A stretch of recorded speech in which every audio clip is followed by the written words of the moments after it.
A friendly desert community where the sun is hot, the moon is beautiful, and mysterious lights pass overhead while we all pretend to sleep. Welcome to Night Vale.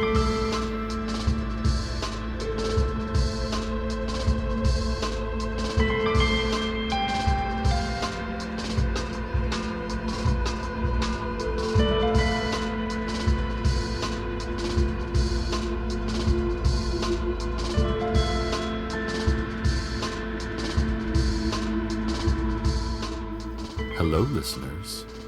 To start things off, I've been asked to read this brief notice. The City Council announces the opening of a new dog park at the corner of Earl and Somerset near the Ralphs. They would like to remind everyone that dogs are not allowed in the dog park. People are not allowed in the dog park. It is possible you will see hooded figures in the dog park. Do not approach them. Do not approach the dog park. The fence is electrified and highly dangerous.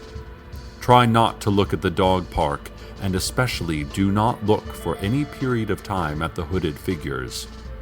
The dog park will not harm you. And now the news. Old woman Josie, out near the car lot, says the angels revealed themselves to her. Said they were 10 feet tall, radiant, and one of them was black. Said they helped her with various household chores. One of them changed a light bulb for her, the porch light. She's offering to sell the old light bulb, which has been touched by an angel. It was the black angel, if that sweetens the pot for anyone. If you're interested, contact old woman Josie. She's out near the car lot. A new man came into town today. Who is he? What does he want from us? Why his perfect and beautiful haircut? Why his perfect and beautiful coat? He says he is a scientist. Well, we have all been scientists at one point or another in our lives. But why now? Why here? And just what does he plan to do with all those breakers and humming electrical instruments in that lab he's renting? The one next to Big Rico's Pizza. No one does a slice like Big Rico. No one. Just a reminder to all the parents out there. Let's talk about safety when taking your children out to play in the scrublands and the sand wastes. You need to give them plenty of water. Make sure there's a shade tree in the area, and keep an eye on the helicopter colors. Are the unmarked helicopters circling the area black? Probably world government. Not a good area for play that day. Are they blue? That's the sheriff's secret police. They'll keep a good eye on your kids and hardly ever take one. Are they painted with complex murals depicting birds of prey diving? No one knows what those helicopters are or what they want. Do not play in the area. Return to your home and lock the doors until a sheriff's secret policeman leaves a carnation on your porch to indicate that the danger has passed. Cover your ears to blot out the screams. Also, remember, Gatorade is basically soda, so give your kids plain old water and maybe some orange slices when they play.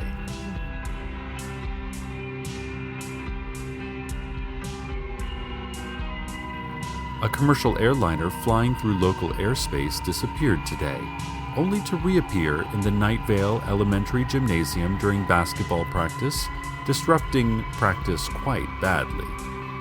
The jet roared through the small gym for only a fraction of a second, and before it could strike any players or structure, it vanished again. This time, apparently, for good. There is no word yet on if or how this will affect Night Vale Mountain Lions' game schedule, and also if this could perhaps be the work of their bitter rivals, the Desert Bluffs Cacti.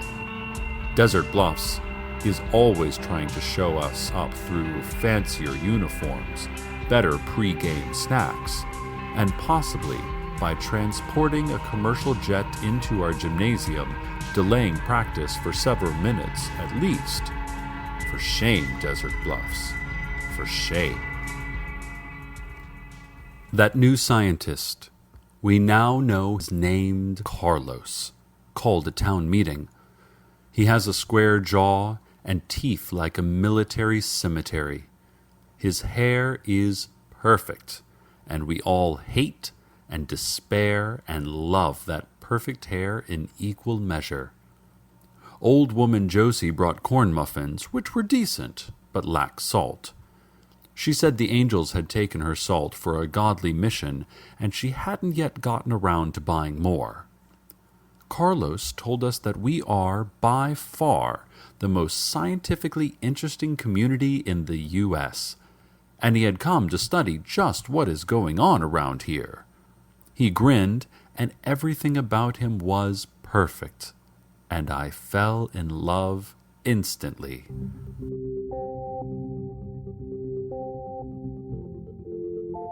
Government agents from a vague yet menacing agency were in the back, watching. I fear for Carlos.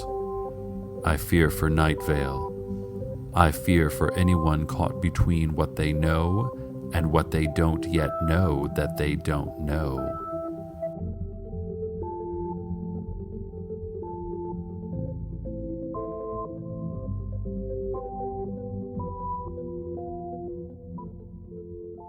We received a press release this morning. The Night Vale Business Association is proud to announce the opening of the brand new Night Vale Harbor and Waterfront Recreation Area. I have been to these facilities myself recently on their invitation, and I can tell you that it is absolutely top of the line and beautiful. Sturdy docking areas made from eco-friendly post-consumer material. A boardwalk for pedestrians, and plenty of stands ready for local food vendors and merchants to turn into a bustling public marketplace. Now, there is some concern about the fact that, given we are in the middle of a desert, there is no actual water at the waterfront. And that is a definite drawback. I agree. For instance, the boardwalk is currently overlooking sagebrush and rocks. The Business Association did not provide any specific remedies for this problem, but they assured me that the new harbor would be a big boost to Night Vale nonetheless.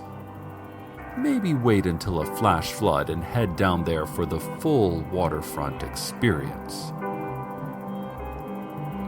The local chapter of the NRA is selling bumper stickers as part of their fundraising week. They sent the station one to get some publicity, and we're here to serve the community, so I'm happy to let you all know about it. The stickers are made from good, sturdy vinyl, and they read, "Guns don't kill people. It's impossible to be killed by a gun. We are all invincible to bullets, and it's a miracle." Stand outside of your front door and shout NRA to order one.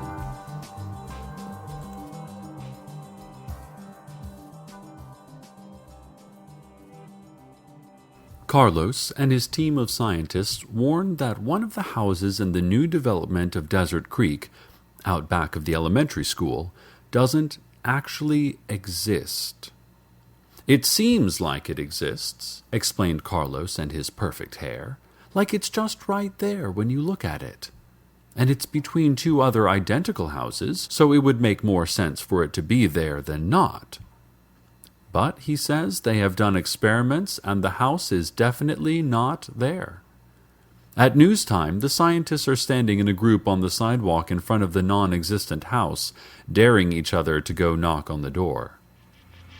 A great howling was heard from the Night Vale post office yesterday. Postal workers claim no knowledge, although passers-by describe the sound as being a little like a human soul being destroyed through black magic. The Indian tracker, now, I don't know if you've seen this guy around. He's the one that appears to be of maybe Slavic origin, yet wears an Indian headdress out of some racist cartoon and claims to be able to read tracks on asphalt. He appeared on the scene and swore that he would discover the truth. No one responded because it's really hard to take him seriously in that headdress of his.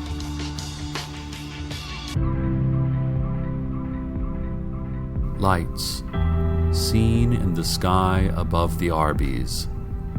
not the glowing sign of Arby's, something higher and beyond that. We know the difference. We've caught on to their game. We understand the lights above Arby's game. Invaders from another world. Ladies and gentlemen, the future is here, and it's about 100 feet above the Arby's.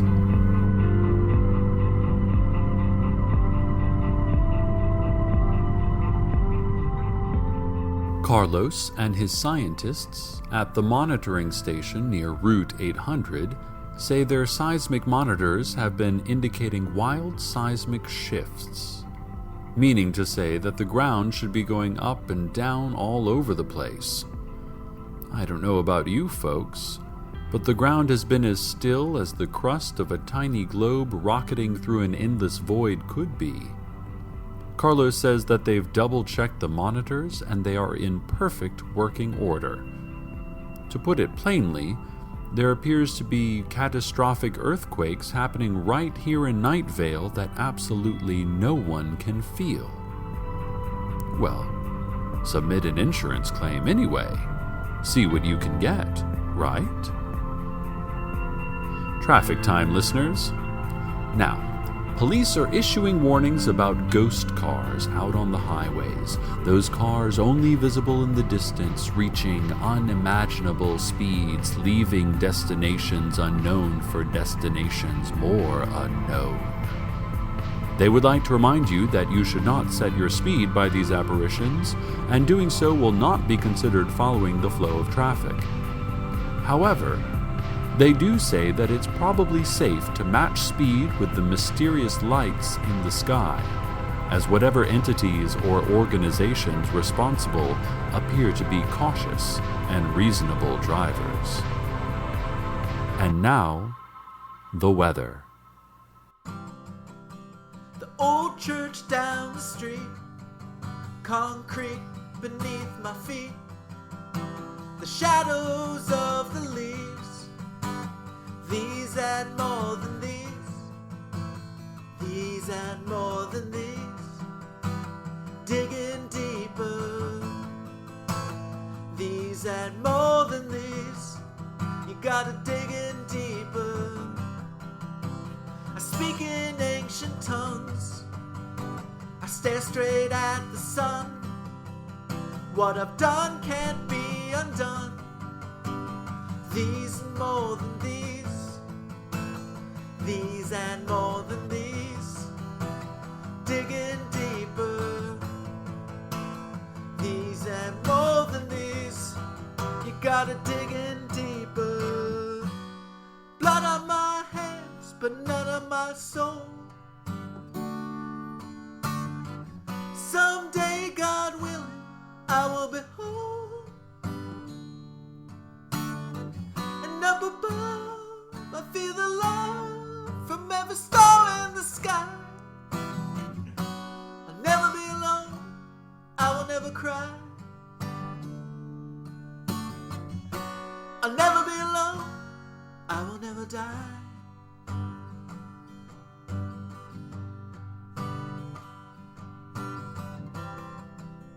I hear them speaking still. My will is not my will. I wonder what is real.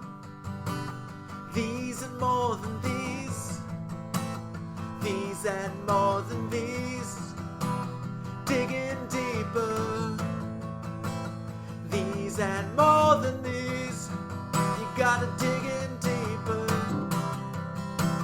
These and more than these, digging deeper. These and more than these, you gotta dig in deeper. And these, and these, and these,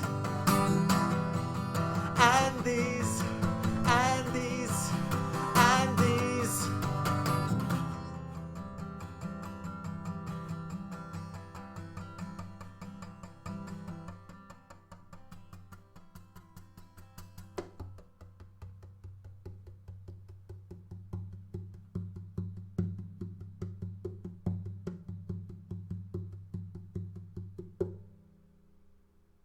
Welcome back, listeners. The sun didn't set at the correct time today, Carlos and his team of scientists report. They are quite certain about it. They checked multiple clocks, and the sun definitely set 10 minutes later than it was supposed to. I asked them if they had any explanations, but they did not offer anything concrete.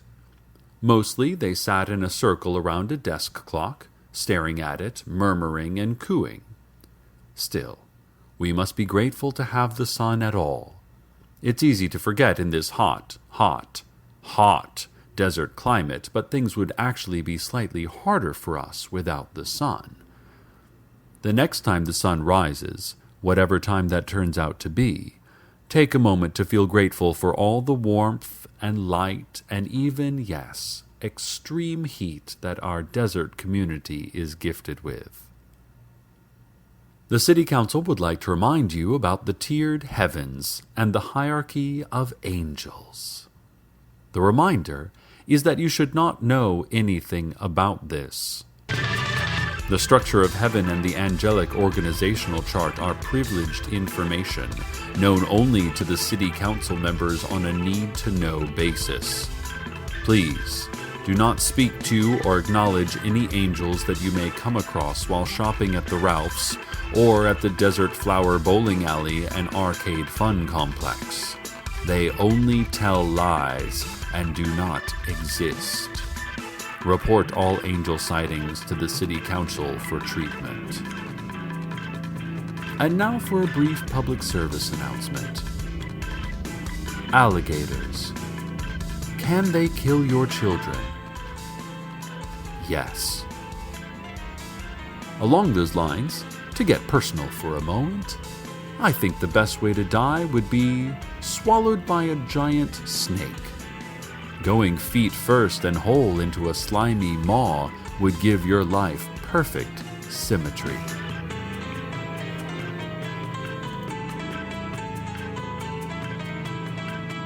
Speaking of the Desert Flower Bowling Alley and Arcade Fun Complex, its owner, Teddy Williams, reports that he has found the entrance to a vast underground city in the pen retrieval area of Lane 5. He said he has not yet ventured into it, merely peered down at its strange spires and broad avenues. He also reports voices of a distant crowd in the depths of that subterranean metropolis. Apparently, the entrance was discovered when a bowling ball accidentally rolled into it, clattering down to the city below with sounds that echoed for miles across the impossibly huge cavern. So, whatever population that city has, they know about us now, and we might be hearing from them very soon. Carlos, perfect and beautiful, came into our studios during the break earlier, but declined to stay for an interview. He had some sort of blinking box in his hand, covered with wires and tubes. Said he was testing the place for materials. I don't know what materials he meant, but that box sure whistled and beeped a lot. When he put it close to the microphone, it sounded like a bunch of baby birds had just woken up. Really went crazy. Carlos looked nervous. I've never seen that kind of look on someone with that strong of a jaw. He left in a hurry. Told us to evacuate the building. But then, who would be here to talk sweetly to all of you out there? Settling in to be another clear night and pretty evening here in Night Vale. I hope all of you out there have someone to sleep through it with, or at least good memories of when you did. Good night, listeners. Good night.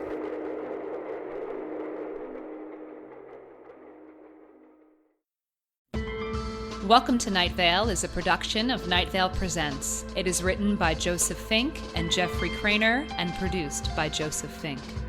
The voice of Night Vale is Cecil Baldwin. Original music by Disparition. All of it can be found at disparition.info or at disparition.bandcamp.com. This episode's weather was These and More Than These by Joseph Fink. Find out more at josephfink.bandcamp.com or follow us on Twitter at Night Vale Radio. Check out welcometonightvale.com for more information on this show, as well as weird Night Vale stuff you can own. And while you're there, consider clicking the donate link. We couldn't make the show without it. Today's proverb: look to the north. Keep looking. There's nothing coming from the south.